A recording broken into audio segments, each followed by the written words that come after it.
Alright, reka nanone nongere mbasuze kandi mbifurize kugira ibihe byiza nshuti bakunzi ba Ibendera TV. Nizere ko meze neza kandi mukomeje kumererwa neza aho muherereye hose. Mbahaye ikaze makuru yo kuri uyu munsi. Mbibutse ko uyu munsi turi kwa kane tariki 16 z'ukwezi kwa karindwi muri mwaka w'ibihumbi 2026. Nitwa Mukada mwese ikaze makuru agezweho kuri aya masaha, makuru agiye kwitsa no kwibanda ku ngingo z'ingenzi zikurikira. Muri aya makuru turabwira ko muri Karemi muri Kivu y'Amajyepfo muri Repubulika Iharanira Demokarasi ya Kongo abasirikare ba FARDC bongeye kuyabangira ingata ku rugamba baza kuvumburwa mu mabandi. Turaza kubyinjiramo ku buryo burambuye muri aya makuru, kandi uraza kunyemerera nkubwira ko ba ofisiye bakuru ba FARDC bihuriye imbona nkubone n'aba ofisiye bakuru ba Alliance Fleuve Congo 23 Igoma mu burasirazuba bwa Repubulika Iharanira Demokarasi ya Kongo. Turarebera hamwe ibyo aba bagabo bombi baganiriye bwa mbere amaso ku maso nyuma yuko bajyaga babonana isasu ririmo rivuza ubuhuha barimo berekezanyaho. Ubu noneho bahuye bari mu biganiro barebana amaso ku maso, yewe banaramukanyije. Umve ko ibintu rero bikomeje kugenda bifata iyindi sura yo ku rwego rwo hejuru. Ituri hamaze kugabwa ibitero bikomeye cyane n'abantu bitwaje intwaro bagabye ibitero abikomeye ku ivuriro ry'abarwayi ba Ebola. Kugeza ubu ibintu byifashe gute? Turaza kurebera hamwe ibijyanye n'ibi bitero bimaze kugabwa ahangaha. Nshuti bakunzi ba Ibendera TV, kandi muraza kunyemerera muri aya makuru tuze no kugaruka kuri inkuru ikomeye cyane ivuga ko Ebola imaze guhagarika ibiganiro bikomeye n'ibiganiro byagombaga guhuza Amerika na Repubulika Iharanira Demokarasi ya Kongo. Ubu rero bimaze gusubikwa, ibintu bikaba bimaze gufata iyindi ntera yo ku rwego rwo hejuru. Muri aya makuru kandi uze no kunyemerera tuze kubabwira ko bwana Donald Trump, perezida wa Leta Zunze Ubumwe za Amerika, amaze guca amarenga ko hari abashobora kumufasha kugaba igitero kabutindi ku butaka bwa Irani. Ibi ni nyuma yuko avuze yuko ngo byamaze kumenyekana ko Irani imuhiga bukware hasi hejuru.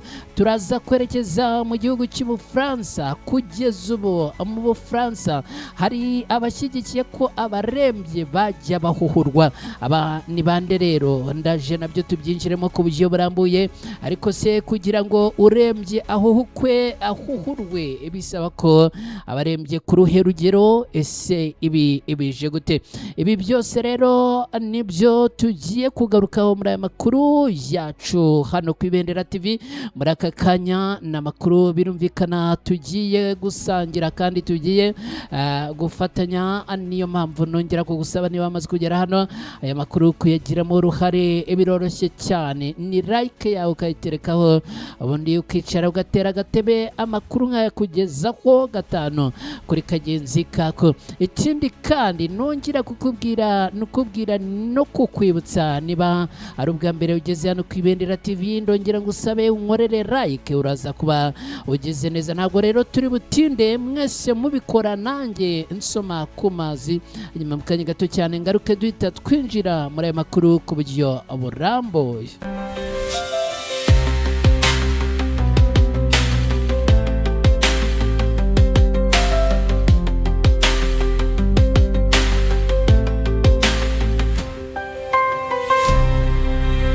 Nanone nongeye kubaha ikaze mwese nshuti bakunzi ba Ibendera TV aho muherereye, mukadukurikiye. Twizere ko mumeze neza kandi mukomeje kumererwa neza.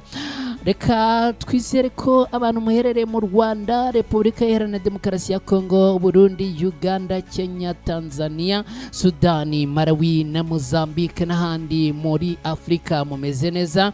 Abantu mudukurikiye muherereye muri Leta Zunze Ubumwe za Amerika, mu Bubiligi, mu Buholandi, mu Bwongereza, muri Espagne na Australia, namwe twizere ko meze neza kandi mukomeje kugira impagarike n'ubugingo. Reka twihuse dukubita tubangura rero duhite twanzikana aya makuru agezweho kuri aya masaha ku Ibendera TV. Ni amakuru anifuza yuko twanzikira kuri iyi nkuru. Ni inkuru ikomeye cyane ivuga yuko ubu tuvugana abasirikare ba FARDC bamaze kuvumburwa mu mabandi. Ese bavumbuwe mu mabandi byagenze gute? Unyemerere nkubwire yuko ubu tuvugana muri Karemi, ni muri Kivu y'Amajyepfo, muri Repubulika Iharanira Demokarasi ya Kongo. Abasirikare ba leta ya Kongo FARDC bongeye kujabuka urugamba bayabangira ingata. Ubu tuvugana rero aba bose mu mikwabo ikomeye ngo baje gufatirwa mu mabandi.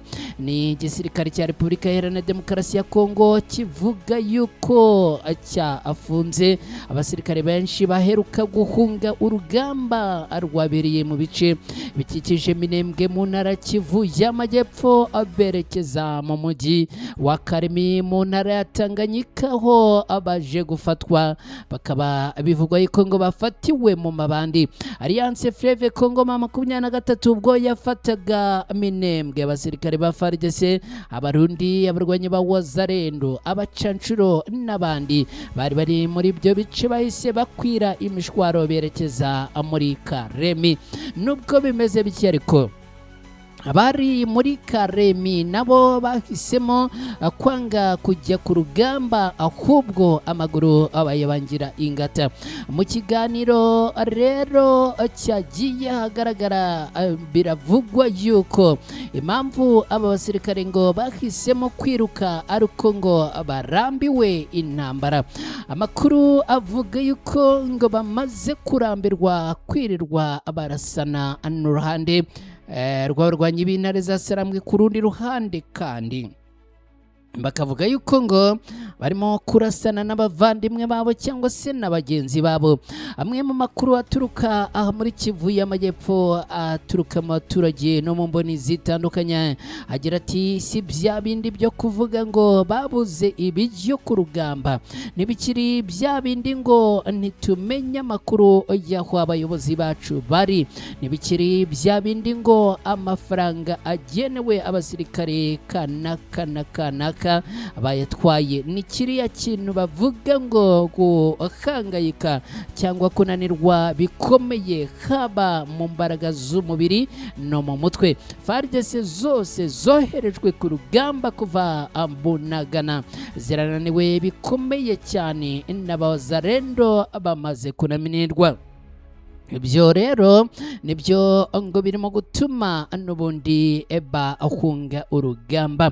Yagaragaje ko cyase aba batanga buhamya bavuganye n'itangazamakuru bagaragaza ko kuba abasirikare bemera guta urugamba bisobanura ko bamaze kwakira ko mu gihe bafatwa bajyanwa mu nkiko aho kugwa mu ntambara. Ikindi kandi bimaze kugaragaza ko abasirikare bamaze kuramba, ndetse amakuru akavuga yuko usibye no kuba ngo bafatwa bakajyanwa mu nkiko, ndetse ngo harimo n'abavuga ngo kugira ngo bicirwe ku rugamba bakwicwa n'igifungo. Ibi rero akaba ari ibintu bikomeje guteza ikibazo gikomeye cyane ku rugamba rukomeje kugaragara mu burasirazuba bwa Repubulika Iharanira Demokarasi ya Kongo, aho abasirikare benshi bamaze gucika intege z'urugamba. Kugeza ubu rero abasesenguzi baravuga ko iyo urugamba rwatangiye kugenda gutya abasirikare bagacika imbaraga bene aka kageni, n'ubundi biba bigaragaza ko baba baramaze gutsindwa mbere hose. Icyambere bakavuga ko ngo guhunga urugamba gutya biba bigaragaza ko abasirikare bamaze gutsindwa mu mitwe, kandi ngo iyo bamaze gutsindwa mu mutwe n'ubundi biba byamaze kurangira no gutsindwa ahandi hasigaye. Kugeza ubu rero ibi bikaba bikomeje gutuma urugamba abarwanyi bo ku ruhande rwa leta ya Kongo bahanganamo n'abarwanyi b'intare za Sarambwe. Intare za Sarambwe zikomeza kugenda zigarurira intsinzi kubera yuko aba bo ku rundi ruhande bigaragara ko barambiwe ndetse bamaze kwakira gutsindwa mbere hose. Nshuti bakunzi ba Ibendera TV, ndababona munadukurikiye, nanabashimira cyane mwe mwese muri kumwe natwe muri aya makuru agezweho kuri aya masaha ku Ibendera TV. Hanyuma ndongera mbibutse nitwa Mukada, ni makuru agezweho kuri aya masaha. Reka rero dukubita tubangura tunyarukire cyase turebera hamwe n'iyi inkuru igeze ku Ibendera TV ikomeye cyane.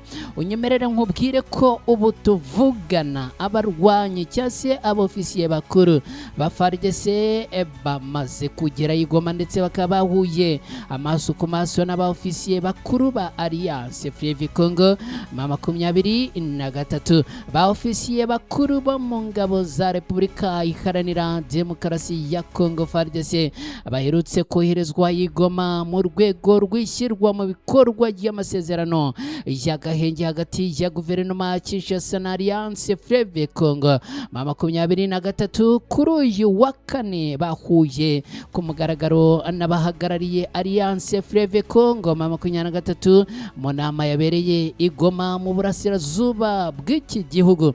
Muri iyi nama impuguke n'abaofisiye bashyizweho n'impande zombi zakiriwe n'umugaba w'ingabo za Expanded Joint Verification Mechanism Plus. Nyuma y'uko uru rwego rushinzwe kugenzura iyubahirizwa ry'agahenge rwa Mechanisme Conjoint de Verification RRG Plus rutangiye gukora ku mugaragaro. Mu ijambo yabagejejeho umugaba w'uru rwego yabasobanuriye ko inshingano zabo ari ukugenzura iyubahirizwa ry'agahenge kugira ngo hafatwe ingamba zo kwimakaza amahoro arambye no kugarura ituze mu baturage bo mu burasirazuba bwa Repubulika Iharanira Demokarasi ya Congo. Yashimangiye kandi ko uru rwego ruzakora mu buryo butabogamye, asaba impuguke z'impande zombi kurangwa n'ubunyamwuga no gusohoza neza inshingano zabo. Yongeyeho ko abazakora muri uwo mutwe batazagengwa n'inyungu cyangwa igitutu cya politiki, ahubwo ko bazashingira gusa ku bimenyetso n'ukuri bazasangamo mu kazi kabo. Iyi nama niyo ya mbere ihuje ku mugaragaro amaso ku maso aba ofisiye n'impuguke boherejwe na guverinoma ya Kinshasa n'abashyizweho na Alliance Fleuve Congo 23 kuva hatangira gushyirwa mu bikorwa gahunda zigamije kugenzura no kwemeza iyubahirizwa y'agahenge. Iyi gahunda kandi iza ikurikira koherezwa i Goma kw'aba ofisiye bakuru ba FARDC. ni igikorwa cyafashwe nk'intambwe ikomeye mu ishyirwa mu bikorwa ry'amasezerano yo guhagarika imirwano n'uburyo bwemeranyijwe ko bwo kugenzura uko yubahirizwa. Iyi gahunda yashyizweho nk'urwego ruhuriweho rugamije kugenzura ibirego by'ubwumvikane buke cyangwa ibyarenze ku gahenge, hagamijwe gutanga raporo zishingiye ku bimenyetso no gufasha impande zombi kubungabunga ituze mu bice byibasiwe n'intambara. Ni nyuma y'amasezerano yerekeye agahenge Kinshasa na Alliance Fleuve Congo 23 abagezeho mu kwakira mu mwaka ushize nyuma y'ibiganiro by'impande zombi byabereye Doha muri Katari. Nshuti bakunzi ba Ibendera TV, tukiri kumwe muri aya makuru, ni munyemerere nongere mbibutse ko turi makuru agezweho kuri aya masaha ku Ibendera TV. Hanyuma rero niba amaze kugera hano unyemerere nkubwire yuko turi makuru agezweho kuri aya masaha. Hanyuma kandi nongere nkwibutse niba amaze kugera hano unkorere like, uraza kuba ugize neza. Niba ari bwo bwa mbere kandi ugeze hano uze kunkorera subscribe, uraza kuba ugize neza cyane. Ubu tuvugana rero unyemerere nkubwire ko muri Repubulika Iharanira Demokarasi ya Congo ibintu byongeye guhinduka no gufata isura yo ku rwego rwo hejuru. Ubu tuvugana muri Repubulika Iharanira Demokarasi ya Congo igitero gikomeye cyane cyagabwe ku bitaro bivurirwamo abarwayi ba Ebola. Nwibutse ko ni ku nshuro ya kabiri ibingibi bibaye hanyuma rero ibintu bikaba bikomeje gukomera no gufata intera yo ku rwego rwo hejuru. Nshuti bakunzi ba Ibendera TV mudukurikiye, munyemerere mbabwire yuko ikigo kita ku barwayi ba Ebola cya Nyankunde giherereye muri teritwari ya Irumo muri Turi cyagabweho igitero n'abantu bitwaje intwaro ku mugoroba watambutse tariki 15 Nyakanga muri uyu mwaka w'ibihumbi 2026. Kugeza ubu amakuru aravuga yuko ibi byatumye n'ubundi hongera kumvikana ibibazo bikomeye cyane. Ibi byabaye bikaba bitari bimenyerewe neza. Ibyabaye ntibiramenyekana neza kandi nta mibare yemewe yabaguye muri icyo gikorwa yari hari ubwo iyi nkuru yatangazwaga. Kugeza ubu tuvugana kuri uyu wa kane, ibintu bikaba bigikomeje gukomera no gufata intera yo ku rwego rwo hejuru nk'uko amakuru menshi ava muri aka gace abivuga. Amasasu yumvikanye bwa mbere muri aka gace mbere y'uko ubugizi bwa nabi bwimukira mu kigo kita ku barwayi ba Ebola. Amakuru menshi aravuga ko iki gitero cyagabwe n'abakekwaho kuba inyeshyamba z'umutwe wa FPK wa mutwe twabwiye mushya urimo gutangira gukora akantu muri Repubulika Iharanira Demokarasi ya Kongo, nubwo aya makuru ataremezwa neza n'abayobozi. Nk'uko aya makuru abivuga, umugabo ukekwaho kuba umwe mu bagize itsinda ry'abitwaje intwaro yakomerekejwe n'amasasu ubwo yarajyanwe mu kigo cy'ubuvuzi cya Centre Medical Evangelique kuvurwa cyangwa se kwitabwaho. Bagenzi be bivugwa ko abo berekeje ku kigo kita ku barwayi ba Ebola aho abateye ikigo amabuye mbere yo kwinjira imbere. Abatangabuhamya bavuga ko abahise babaho mu bwoba bukomeye cyane. Abakozi b'abaganga n'abarwayi bivugwa ko bakunze bagahita bajya kwihisha.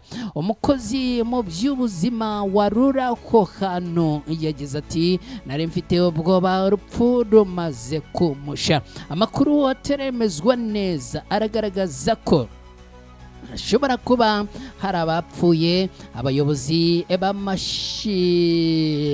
Abayobozi n'abashinzwe umutekano muri ako karere bakaba bari gutangaza n'ubundi ko ngo byari ibintu bikomeye. Cyakora ntago haratangazwa imibare y'abaguye muri iki gitero cyangwa ngo hamenyekane n'ababa bahakomerekeye.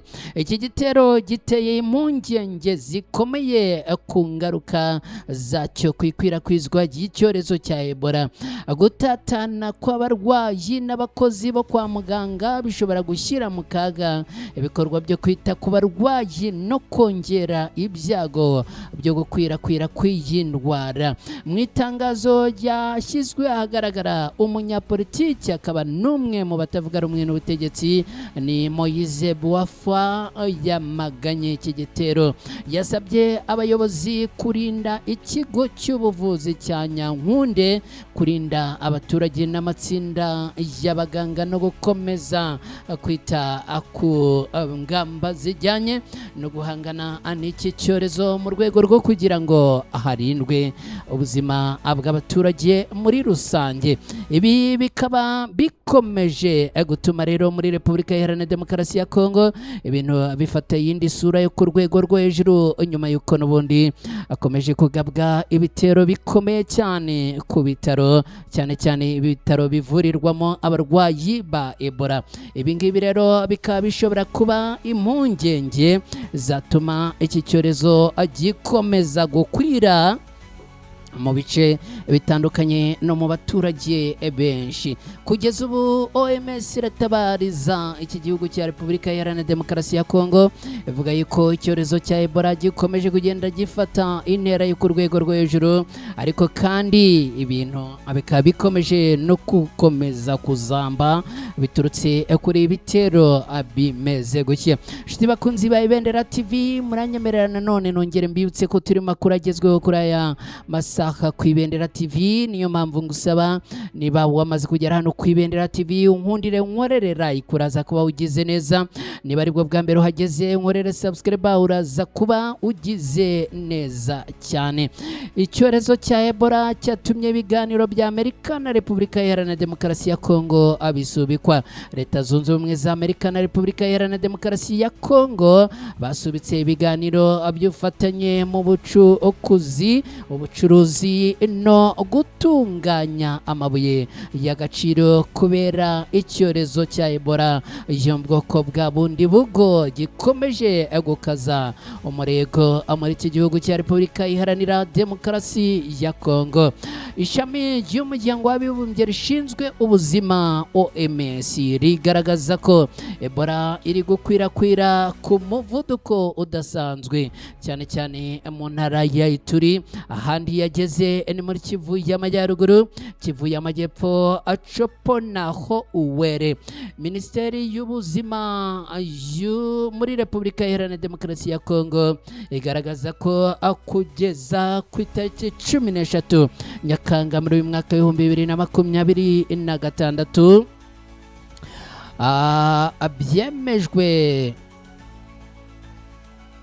byemejwe ko abantu 2011 aribo abari bamaze kwandura iki cyorezo, barimo 754 bamaze gupfa na 366 bakize. Amerika yagaragaje ko ihangayikishijwe n'uburyo iki cyorezo gikomeje gukwirakwira, isaba abanyamerika kutajya ayo ku mpamvu izo arizo zose. Yamenyesheje abazabirengaho ko bazajya babanza kumara iminsi 21 y'akato mu bindi bihugu mbere yo gusubira i Washington muri Leta Zunze Ubumwe za Amerika. Mu kuboza mu mwaka ushize, Amerika na Repubulika Iharanira Demokarasi ya Kongo bagiranye amasezerano y'ubucukuzi bw'amabuye y'agaciro. Byarumvikanye ko abizakomeza ibiganiro abiganisha kuyashyira mu bikorwa nk'ibisuzuma ibiri imbere birimo amabuye nka cobalt na coltan, ndetse na ba rwiyemezamirimo n'abashoramari bazakoreramo. Kugeza ubu rero iyi nama ikaba yamaze gusubikwa. Ubu tuvugana, nshuti bakunzi ba Ibendera TV, munyemerere dukomeje n'aya makuru mbabwira yuko ubu tuvugana bwana Donald Trump ni perezida wa Leta Zunze Ubumwe za Amerika amaze gufata icyemezo gikomeye cyane. Bwana Donald Trump, perezida wa Leta Zunze Ubumwe za Amerika, yaciye amarenga ko hari abashobora kumufasha kwivuna umwanzi ari we Iran. Kugeza ubu nago yigeze ashyira ukuri hagaragara nyako, ariko kandi amaze gutangaza yuko hari ibihugu byiyemeje kumufasha guhangana na Iran, bakamufasha kugaba ibitero kuri iki gihugu. Perezida Trump yaciye amarenga ko igitero cyo ku butaka bwa Iran gishobora kubaho, ariko agaragaza ko icyo gikorwa kidashobora gukorwa n'ingabo za Amerika gusa, ahubwo kikaba ngo cyakorwa n'abafatanyabikorwa bayo. Bwana Trump ibi yabigarutse mu kiganiro agiranye na Fox News ni ku wa kabiri, aho yavuze ko adahakana ko hashobora kubaho igikorwa cya gisirikare cyo ku butaka bwa Iran mu gihe yaba abona ko ari ngombwa. Agira ati, hari igihe uba ukeneye igikorwa cyo ku butaka, ariko dufite abandi bantu bazagikora ku bwacu. Ntabwo Perezida Trump yigeze avuga igihugu cyangwa umutwe w'ingabo ushobora gukora iki gikorwa. Aya magambo magambo aje mu gihe Amerika ikomeje ibikorwa bya gisirikare kuri Iran, aho Trump yongeye gutera ubwoba ko ibitero bishobora kwaguka bikagera ku bikorwa remezo by'ingenzi birimo amashanyarazi n'ibiraro mu gihe Tehran yaba idasubiye mu biganiro. Kugeza ubu rero ibintu bikaba bikomeje gufata intera yo ku rwego rwo hejuru hagati ya Irani na Leta Zunze Ubumwe za Amerika. Nshuti bakunzi ba Ibendera TV rero ni munyemerere abe ari no kuri ingingo dusorezaho aya makuru yacu yo kuri aya masaha, ariko mbere yo kugana ku musozo ni munyemerere tunagaruke kuri inkuru yo mu Bufaransa. Kugeza ubu hari abashyigikiye ko abarembye bazajya bahuhurwa. Inteko ishinga amategeko yo mu Bufaransa, umutwe w'abadepite yemeje bwa nyuma umushinga w'itegeko rizaha abantu bakuru barwaye indwara zidakira uburenganzira bwo gusaba ubufasha bwo kurangiza ubuzima bwabo. Iri tegeko yemejwe ku munsi w'ejo rifatwa nk'intambwe ikomeye mu biganiro byari bimaze imyaka bikorwa mu Bufaransa ku bijyanye n'uburenganzira bw'umuntu ufite uburwayi bukomeye bwo guhitamo